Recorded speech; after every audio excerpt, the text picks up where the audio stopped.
Thursday's NBA trade deadline was characteristically eventful and a little bit surprising.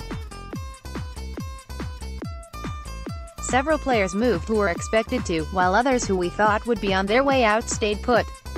All in all, it was a wild day of trades. But a deal that didn't get done is what leads our takeaways. The NBA world now patiently waits for the offseason and summer of Anthony Davis. Anthony Davis was not traded before the deadline despite asking for the Pelicans to move him. The Lakers offered everything but the keys to the Staples Center to the Pelicans to acquire the five-time All-Star, but the 2012 number 1 pick remains in New Orleans. Just like the Pelicans wanted to, as the Celtics will now be allowed to bid on the star when July 1st rolls around. Boston is expected to offer an explosive package, which may include Jason Tatum. It's a waiting game now, even more so than it was when Davis first asked to be dealt.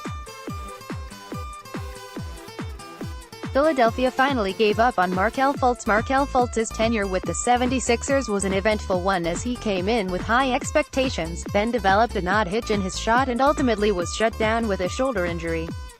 That tenure is now over for Fultz as Philadelphia traded him to the Magic for Jonathan Simmons and a first and second round pick. Fultz will now try to find his way in Orlando because he never truly got his footing in Philadelphia. Raptors, Bucks only get stronger. There is talk around the NBA right now that the Warriors are the best team and they are followed by the top 4 teams in the East.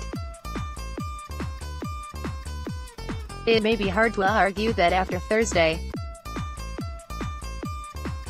The Bucks acquired Nikola Mirotic from the Pelicans for 2 players and the Raptors added center Marc Gasol in a 3-player trade with the Grizzlies.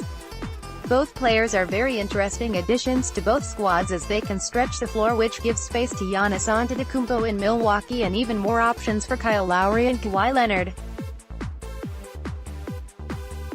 These teams are deep with very good starting fives and they just made the top of the Eastern Conference even stronger.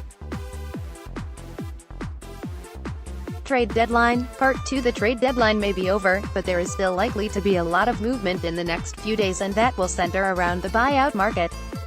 Knicks center Enes Kanter and guard Wesley Matthews are expected to be bought out while the Bulls are considering buying out Robin Lopez. Furthermore, Wayne Ellington is expected to join that market after he was traded to the Suns. Marcin Gortat is also out there after being waived by the Clippers and Carmelo Anthony could finally find a home. The deadline may be done, but the action is far from over.